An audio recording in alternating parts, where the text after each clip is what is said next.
반도체를 둘러싼 경쟁이 격화되고 있습니다. 미국은 중국 기업들이 크기 전에 막아야 되겠다라는 생각이고, 중국은 그런 제재를 피하면서 기술을 확보하겠다라고 하는 노력을 하고 있습니다. 이번 미중 간의 기술 분쟁을 보면서 1980년대 중반에 미일 간의 반도체 전쟁을 떠올리는 사람들이 상당히 많습니다. 당시의 상황을 한번 보면 일본이 세계 10위 반도체 회사 중에 5개를 보유하고 있었고요. 세계 반도체 시장 점유율의 50%를 차지하고 있었는데, 미국이 이에 대응하기 위해서 무역 보복이라고 하는 카드를 꺼냈고요. 그 영향으로 해서 시간이 지나면서 일본의 전자기업들이 몰락하는 계기가 됐다. 이런 얘기들을 많이 하고 있습니다. 그래서 오늘은 격화되고 있는 미중 기술 전쟁을 중심으로 해서 주식시장 전반에 대해서 알아보는 시간을 갖도록 하겠습니다. 김일고 하나투자증권 수석 이코노미스트 나오셨습니다. 안녕하십니까? 안녕하십니까? 예, 잠깐 안내 말씀을 좀 드리도록 하겠습니다. 주식경제에서는 실시간으로 시청자 여러분들의 궁금한 점을 속 시원하게 풀어드리도록 하겠습니다. 지금 한국경제TV 유튜브 라이브 채팅창으로 궁금한 점을 질문해 주시기 바랍니다. 자, 토크를 진행하도록 하겠습니다. 먼저 시장을 좀 정리해 봐야 될 것 같은데요. 어제 미국 시장에서 금리가 굉장히 크게 떨어졌습니다. 금리가 떨어질 요인보다는 상승할 요인이 더 많았던 것 같은데, 아무튼 뭐 결과는 상당히 많이 떨어졌습니다. 미국 금리가 이제 고점을 지나서 내려가는 겁니까? 어떻게 보십니까? 글쎄요, 그렇게는 생각하지 않고 이게 1분기에 꽤 많이 올라갔죠. 예. 장기금리 중심으로 단기금리는 안 올라가고 장기금리 올라가다 보니까 이게 이제 뭐 맨날 올라갈 수는 없어요. 경제 지표는 굉장히 좋게 나왔습니다. 그러니까 물가 상승률 높았고, 그렇죠. 소매 판매도 좋게 나왔고, 예. 고용도 뭐 실업자 고용보험 신규 실업자 보험수 신규 예. 실업수당 청구 건수가 이제 크게 줄어들었죠. 예, 모든 것들 보면 경제가 굉장히 빨리 회복되고 있고 물가 우려는 높아지고 있는데 그런데도 불구하고 금리가 상당히 큰 폭으로 떨어졌어요. 예. 어떤 계기가 있었느냐 하면, 그러니까 미국이 이 국채에 대해서 미국 국채에 대해서 다른 나라 중앙은행들이 얼마나 사고 있는가라는 걸 발표를 하는데, 예. 최근에 미국 금리 워낙 낮은 상태에서 올라가다 보니까 외국인들의 미국 국채 매수가 좀 많이 줄었거든요. 예. 거의 절반까지 차지하다가 3분의 1 정도로 줄었는데, 지난달에 일본과 중국 중앙은행의 미국채 매수가 굉장히 좀 크게 증가한 모양이었습니다. 근데 전통적으로 보면 일본과 중국 중앙은행은 미국 국채 시장에 어떻게 접근하냐면, 미국 국채를 많이 사서 미국의 금리를 떨어뜨리면 장기 금리를 떨어뜨리면 부동산 시장이 화랑이고, 그럼 미국의 소비가 증가하는 거죠. 그러면 일본이나 중국은 미국의 수출을 많이 늘릴 수 있기 때문에 일본과 중국의 중앙은행은 외환보유고도 많이 갖고 있습니다. 외환보유고를 동원해 가지고 미국의 장기 금리를 끌어내리는 그런 일들을 많이 해왔죠. 2008년 미국의 서프라임 모기지 문제가 왜 생겼느냐면 그것도 마찬가지거든요. 중국이 급속도로 성장하면서 외환보유가 커졌고, 그 외환보유 가지고 미국의 장기금리를 낮게 끌고 내려간 거죠. 미국이 연방은행 금리를 연준이 금리를 올려도 장기금리가 안 올라가는 겁니다. 그러면서 이제 주택시장이 버블까지 간 것이죠. 근데 이제 뭐 지난달에도 그런 모습이 좀 보여요. 미국의 장기금리 올라가니까 일본하고 중국의 중앙은행이 국채를 사들어가는 그런 모습을 보였고, 그것 때문에 좀 금리가 좀 크게 떨어진 거 아니겠는가라고 생각을 합니다만, 이 문제는 사실 그렇습니다. 미국도 이걸 이제 국가 안보 차원의 접근을 하는 거죠. 2008년에 그런 위기도 겪었고 하기 때문에 이런 일이 계속 발생하게 되면 미 연준으로서는 QE를 해서 장기금리를 끌고 내려가는 게 아니고 갖고 있던 장기 채권을 팔아버리는 테이퍼링에 들어갈 수 있는 것이죠. 그래서 2008년 이후로 미 연준은 그런 준비를 많이 해왔습니다. 그래서 뭐 일본이나 중국의 중앙은행이 자기의 국익을 위해서 미국의 금리를 끌고 내려가는 행동을 했을 경우에는 테이퍼링이 빨라질 수 있는 그런 우려도 좀 있다고 봐야 될 것 같습니다. 알겠습니다. 각국의 중앙은행들이 미국의 국채를 사줄 가능성이 높다라고 하는 전망으로 해서 금리가 상당히 좀 내려갔다, 이렇게 이제 말씀을 해주셨고요. 미국 경기에 대해서 한번 좀 여쭤보도록 하겠습니다. 예상했던 거였는데 일단 1분기 실적도 괜찮다라는 얘기 많고요. 최근에 아무튼 경제 지표 나오는 거 보더라도 전망치보다는 상당히 높은 게 나오는 지표들이 굉장히 많거든요. 미국 경기 회복이 계속해서 이제 가시화되고 있는 형태다라고 보이는데, 미국 경제 전망에 대해서는 어떻게 지금 보십니까? 일단 뭐 경기 부양책이 나왔고 소비자들한테 보조금 줬기 때문에 소비가 예. 증가하고 뭐 여러 가지로 좋은 모습들이 나타나고 있는데 실업수당 청구 건수의 감소는 보조금 영향은 아니거든요. 예. 그렇게 보면 미국이 경제가 어떤 자생적으로 성장할 수 있는 변곡점을 지금 지나가고 있는 단계인 것 같아요. 예. 영국 같은 경우에는 집단 면역이 이제 발생했다고 보고 예. 경제가 그러니까 봉쇄를 확 풀어버리고 있는 상황이고, 근데 미국도 이게 거의 임박한 것 같아요. 예. 그러다 보면 전반적으로 경제가 이제 지금 확 하고 증가하는 이게 3분기에 굉장히 빠른 속도의 경제 회복세가 나타날 수 있는 그런 단계에 들어간 것 같습니다. 예, 알겠습니다. 앞에서 금리도 여쭤봤고 경기도 여쭤봤는데 주식시장은 선택적으로 지금 선택을 하고 있는 것 같습니다. 그러니까 어떻게 보게 되면 인플레가 올라갔고 그다음에 또 경기가 좋아지고 이런 모습이 될 거다라고 하는 거는 예상이 굉장히 됐지 않습니까? 작년도에 워낙 베이스가 낮았기 때문에 이제 실제로 그런 모양이 나타나는데 경기에 대해서는 굉장히 점수를 많이 주고 인플레에 대해서는 아주 낮은 점수를 주고 이런 형태로서 지금 움직이고 있거든요. 물가 통계 전체적으로 어떻게 지금 보십니까? 그 물가가 시장이 생각했던 것보다 좀 높게 올라간 건 맞아요. 예. 그러니까 뭐 전월 대비해서 0.6% 이게 1년 동안 이어진다고 보면 연간 물가 상승률이 7%거든요. 그렇죠. 물론 그렇진 않고 그 한 연간으로 한 2.5% 정도인데 작년에 이맘때가 물가가 굉장히 낮았지 않겠습니까? 팬데믹 때문에. 그렇기 때문에 지금 물가 상승률이 뭐 전년 대비해서 2.5%씩 나온다라고 하는 게 그렇게 심각한 수준은 아니에요. 예. 근데 시장에서 의견은 이제 둘로 나뉘는데 이제 이 국면에 들어가는 거는 다들 인정을 했고, 그래서 장기금리가 미국 10년짜리 국채금리가 뭐 연초부터 1% 넘어서 지금 1.5%까지 와 있는데 2분기, 3분기에 물가 상승을 높게 나온다라는 건 다들 이제 인정입니다. 인정인데 그러면 이 물가 상승이 일시적일 것이냐? 예. 그러니까 2분기, 3분기 경제 활동이 확 올라오면서 나타나는 일시적인 물가 상승이냐, 아니면 이게 계기가 돼서 지속적인 인플레이션으로 넘어가느냐, 이 문제겠죠. 예. 여기에 대해서는 의견은 시장의 의견은 확 나뉘어져 있습니다. 연준은 이거 일시적이다라고 이야기를 하고 있고, 시장에서도 일시적이라 생각하는 사람들도 있고, 아니다 이거는 지속되는 인플레이션의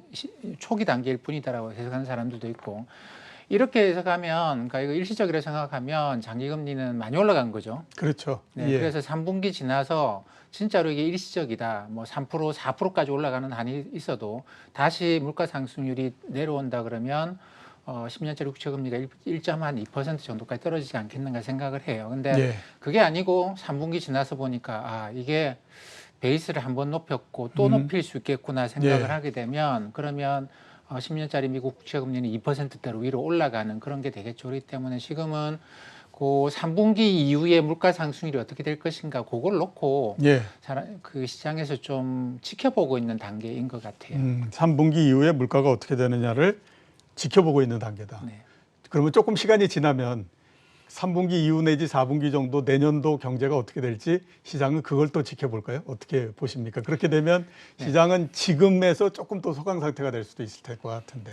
경제에 대해서는 시장은 그냥 뭐 미국 경제는 그냥 간다라는 그냥 식의 간다. 생각인 것 같아요. 예, 예. 미중 패권 경쟁에서 미국은 팽창 정책을 쓸 거고, 뭐 최근에 그 JP 모간의 제이미 다이먼 회장도 그런 이야기했습니다만, 미국 경제는 이 2023년까지는 호황이 이어진다고 보는 게 갈수록 이제 정설로 굳어가고 있는 거고, 시장이 여기 대해서 크게 이견은 없어요. 예. 미국은 예전에 냉전 시대도 그랬습니다만 끝날 때까지 계속 경기를 과도하게라고 할 정도로 부양을 하는 거죠. 예. 그래서 결국은 경제 전쟁에서 이기는 게 미국의 전략입니다. 그렇기 때문에 미국 경제가 여기서 갑자기 뭐 떨어질 그럴 위험은 좀 많이 낮은 것 같고, 다만 글로벌 경제로 보게 되면 이게 중국은 그 반대로, 그러니까 미국의 봉쇄를 뚫고 이제 계속 자립 경제로 가는 게 목표다 보니까 이게 그렇게 성장률을 끌어올리는 단계가 아닌 거죠. 그리고 아무래도 달러화를 써야 되기 때문에 이게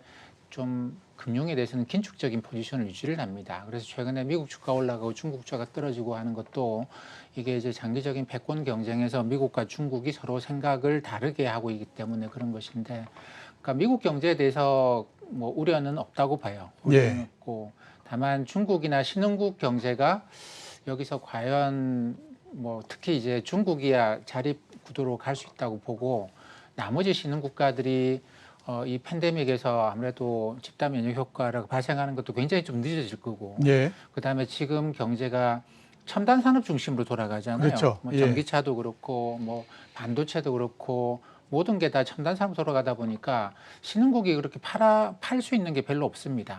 그래서 신흥국 경제에 대한 우려는 커지고 있고 예. 미국 경제에 대해서는 아무도 걱정 안 하고 있고 중국은 자립 구조를 갈 것 같은데 그렇게 썩 뭐 그렇게 좋을 것 같지는 않다. 뭐 이런 식의 생각을 하는 것 같습니다. 예, 알겠습니다. 오늘은 저희가 준비한 질문하고 그다음에 또 시청자분들께서 해주시는 질문하고 딱딱 맞아 들어가는 것 같습니다. 앞에서 그랬던 그 금리가 왜 이렇게 어제 떨어졌느냐? 네. 그 이미 갈라파고스님이 한번 질문을 하셨고요. 그다음에 이제 또 저희가 진행을 할 그 ICT 밸류체인에 관해서 이것도 또 역시 마찬가지로 시청자분들께서 굉장히 많은 질문을 주셨습니다. 그래서 제가 좀 질문을 드리도록 하겠습니다.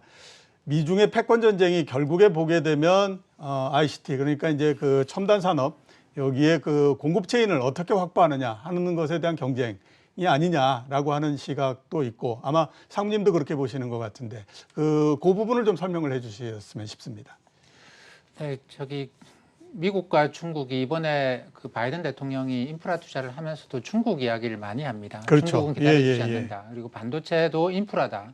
이거 중국이 기다려주지 않기 때문에 우리가 중국을 그 앞서 나가지 않으면 안 된다. 뭐 이런 이야기고. 그래서 이게 패권 경쟁의 핵심 산업인 건 분명해요. 근데 이제 미국이 왜 ICT 산업 반도체를 건드렸냐면 중국이 웬만한 건 다 자립 구조를 갖고 있는데 금융은 자립이 어렵죠. 왜냐하면 그렇죠. 예. 달러가 기축통화이기 때문에. 또 한 가지는 이제 이 첨단 산업에서는 그렇습니다. 산업 구조 밸류체인을 보게 되면 중국이 수출하는 것에 83%가 부가가치가 국내로 떨어져요. 예. 그러니까 실제로 중국이 물건 하나를 수출했을 때 뭐 해외에서 부품도 수입해오고 뭐 소재도 수입해오고 하는데 그게 중국 전체 수출로 보게 되면은 17% 정도밖에 안 되고 83%가 중국 국내로 부가가치가 떨어집니다. 근데 이 ICT 산업은 보면 뭐 2014년 통계이긴 합니다만 그동안 크게 바뀐 것 같지는 않아요. 가령 이제 반도체나 뭐 이런 거 하나를 팔았다. 이렇게 되면 이거는 중국 국내로 부가가치가 떨어지는 게 46%밖에 안 됩니다. 예.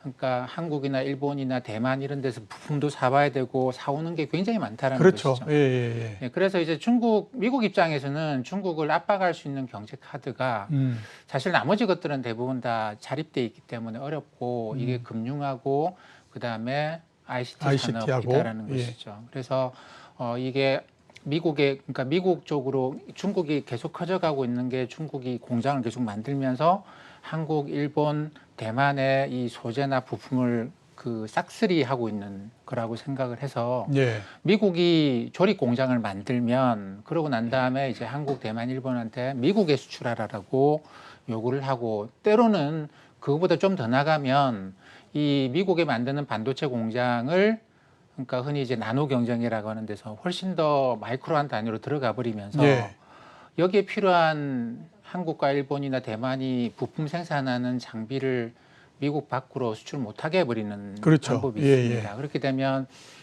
우리가 공장을 그쪽에 미국에 짓지 않으면 미국에서 이 조립이 안 되도록 하는 그런 방법까지도 쓸 수 있거든요. 그러다 보니까 이게 이제 이 아시아, 동아시아 전체 한국, 대만, 일본, 중국, 미국까지 이게 걸려드는 상당히 좀 복잡한 형태로 경쟁이 되고 있는 양상입니다. 예, 알겠습니다.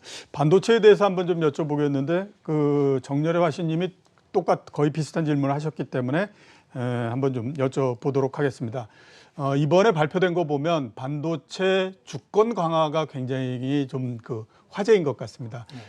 미국은 미국대로, 유럽은 유럽대로 일정 부분은 아무튼 그 내에서 생산을 한다라고 하는 것들을 기본 틀로서 하고 있는데 자, 이렇게 되면 어떻게 될 것 같습니까? 제가 그냥 보기에는 단기적으로는 뭐 우리나라 기업들이 곽강을 받을 수 있지만 시간이 지나면 공급이 굉장히 늘어나서 상당히 좀 이게 곤란한 지경이 될 수도 있을 것 같은데 이런 이 변화에 대해서는 어떻게 지금 보고 계십니까? 길게 보면 그런 것이죠. 미국이 9.11 테러 이후에 중동에 대해서 다시 보기 시작했습니다. 예. 사우디에 대해서도 다시 보기 시작했고 그러면서 원유의 중동 의존도를 낮추기 위해서 국내에서 쉐일 개발을 시작했죠. 예. 쉐일 기술은 그 전부터 있었던 건데 환경 문제 때문에 안 하고 있던 거를 연방 정부가 후원해서 본격적으로 이제 쉐일 오일을 개발하기 시작했습니다. 그러고 난 다음에 지금 거의 한 20년 가까이 지나고 난 다음에 미국은 중동의 원유에 의존을 안 하거든요. 그러다 예. 보니까 중동은 그 전부터라도 여러 가지로 이제 원유 없는 세상을 살아가는 준비를 하고 있고 이런 식으로 글로벌하게 원유의 공급 자체가 뭐 수량 저 생산량을 조절하고 있긴 하지만 다 생산해 버리면 어마어마하게 나올 수 있는 그런 환경이 됐어요. 근데 지금 나타나고 있는 뭐 중국도 공장을 많이 만들 거고 미국도 공장을 많이 만들 거단 말이죠. 그렇게 되면 당연히 제가 볼 때 유럽도 공장을 만들어 갈 거예요. 예. 그렇게 보면은 결국은 전 세계적으로 이게 공급 능력이 과잉으로 들어가는 거는 맞습니다. 근데 그거는 좀 시간이 걸리는 문제일 것 같고 지금은 최종 수요가 증가하고 있는 단계라기보다는 기업의 투자가 이제 확 증가하는 그런 단계고 그게 시간이 지나고 나면 지금은 가동률이 100% 나오는 공장들이 이제 뭐 60%, 70% 가동만 하게 되는 일이 발생하겠죠. 예. 좀 전에 질문이 들어왔습니다. 서울대 경제학과의 3대 수석인 김일구 상무님이라고 나왔는데 맞습니까? 아닙니다. 전혀 아닙니다. 자, 그 국내 시장으로 한번 넘어가서 제가 여쭤보도록 하겠습니다. 국내 시장 지금 해외 시장이 올라가는 거나 아니면 또 그 현재 시장 분위기나 이런 걸로 봤을 때 굉장히 좋을 것 같은데 별로 그렇게 힘을 많이 받지는 못하고 있는 것 같습니다. 네. 국내 시장에 대해서는 어떻게 지금 보십니까? 이게 미국하고 중국하고 워낙 좀 다르죠. 중국 시장은 지금 2월 초부터 계속 하락을 하고 있거든요. 이게 하락하는 이유도 중국의 금융당국이 분명하게 이야기를 하고 그것 때문에 주가 하락하기 때문에 이게 뭐 종목 이슈나 좀 마이크로한 이슈가 아니고 매크로한 이슈 때문에 주가 조정이 일어나고 있는 단계입니다. 근데 미국은 매크로한 이슈 때문에 주가가 올라가고 있는 단계죠. 그러다 보니까 국내에서는 이걸 중간에서 무엇인가 특별하게 큰 테마를 잡고 여러 종목들이 큰 종목들이 같이 움직이기에는 이쪽과 이쪽이 서로 다르기 때문에 눈치를 보다 보니까 이 작은 종목들 중심으로 해서 주가가 이제 올라가는 거죠. 예. 그러니까 대형주가 매크로한 이슈 때문에 못 올라가면 주식시장인데 돈은 많고 상승의 모멘텀이 있다고 생각되면 작은 종목들로 갑니다. 이거는 그렇죠.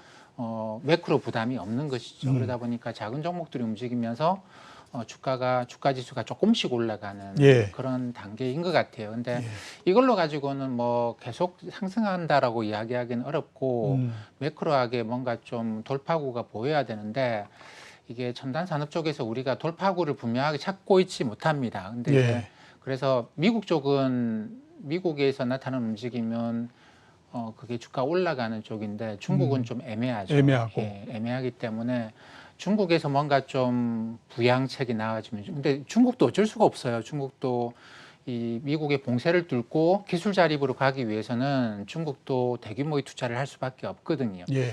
때문에 아마 중국이 그런 대규모 투자를 내놓게 되면 시장이 좀 움직여주지 않겠는가 그런 생각을 합니다. 예.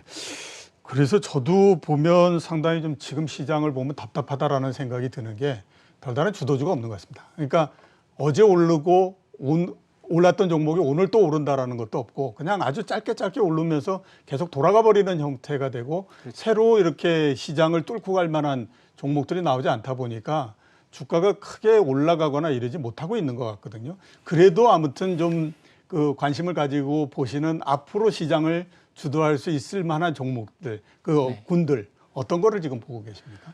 뭐 다들 잘 아시겠습니다만 지금은 뭐 흔히 우리가 한국에서 쓰는 표현으로는 반도체죠. 반도체, 배터리 쪽에서 대규모 기업 투자가 앞으로 수년간 계속된다라고 봐야 됩니다. 그렇기 때문에 이게 수요의 증가도 있겠습니다만 사실 반도체 쪽에서는 수요의 증가라기보다는 기업 투자 쪽에 집중되는 것이죠. 예. 그래서 기업들이 투자를 할 때, 그러니까 이 IT 기업들이 투자를 할 때 뭐 이런 부품도 다 들어가야 되고 장비들이 들어가야 되는데 사실 우리나라에 이렇게 첨단 장비 업체들이 잘 없겠죠. 그러다 그렇죠. 보니까 예. 이 뻔한 스토리가 있음에도 불구하고 그렇게 시장이 활력을 잘 못 찾고 있긴 한데 열심히 좀 찾아봐야 되지 않겠는가 생각을 해요. 그리고 이게 이제 글로벌하게 투자가 뭐 반도체 배터리라고 하더라도 물동량의 전반적인 큰 변화를 낳고 있는 것은 분명합니다. 예. 그리고 항구에서 이게 물동량을 처리하는 데 시간이 뭐 팬데믹 때문에 어쨌든 시간이 많이 걸리고 있고 이런 것들 때문에 전반적으로 이제 운송 같은 것도 봐야 될 것이고요. 그리고 이제 기업의 투자가 증가하기 때문에 원자재 이런 것들도 봐야 될 것 같고 그렇습니다. 예. 최근에 시장 보면 SK도 그렇고 LG도 그렇고 지배구조 개편으로 해서 주가가 아주 개별적인 단위로서 조금씩 올라가는 그런 모습을 보이고 있습니다. 지배구조 개편 관련해서는 어떻게 지금 보십니까? 그렇죠. 우리나라가 이제 지주회사 구조를 많이 갖고 있죠. 그렇죠. 네, 지주회사 구조를 갖고 있는데 지주회사 구조에서는 뭐 이제 제일 위에 지주회사가 있고 모회사가 있고 그다음에 자회사들이 있고 그다음에 이 밑에 자회사가 또 갖고 있는 회사가 손자회사가 될 것인데 이 밑으로는 못 내려가게 돼 있거든요. 못 내려가게 돼 있다 보니까 이 손자회사가 대규모 투자를 해야 되고 인수합병을 해야 되는 상황이 벌어지면 여기서 자금 조달 자체가 어렵습니다. 예. 뭐 이 지배 구조 자체를 무너뜨려야 되는 것이죠. 그러다 보니까 손자회사들이 걸리게 되면 또는 자회사가 이 손자회사 구조를 갖게 돼야 되는 모양이 되면 이 지배 구조 자체를 좀 바꾸어야지 그렇죠. 대규모 자금 조달이 좀 용이해지는 구조를 갖고 있어요. 그래서 예. 그거는 뭐 LG가 이제 뭐 배터리 관련해 가지고 지배 구조를 조금 변화해 준 것도 마찬가지고 최근에 SK에서도 이야기하고 있는 게 뭐 SK 하이닉스가 대규모 투자를 해야 될 것 같아요. 예. 그러니까 지금 전 세계 ICT 산업은 엄청난 변화를 겪고 있는데 여기서 계속 지금 하던 사업만 하고 있을 수는 없습니다. 그래서 뭐 대규모 투자를 아마 하려고 하지 않겠는가 그러면 이제 자금 조달을 어떻게 할 것인가도 생각을 예. 해봐야 되는데 지금 현재는 이제 손자 구조로 들어가 있다 보니까 그게 용이하지는 않습니다. 그래서 어떤 좀 변화가 있지 않겠는가 뭐 그런 생각을 해봐야 될 것 같습니다. 예, 알겠습니다. 오늘 나와주셔서 감사합니다. 감사합니다. 지금까지 김일구 하나투자증권 수석 이코노미스트였습니다.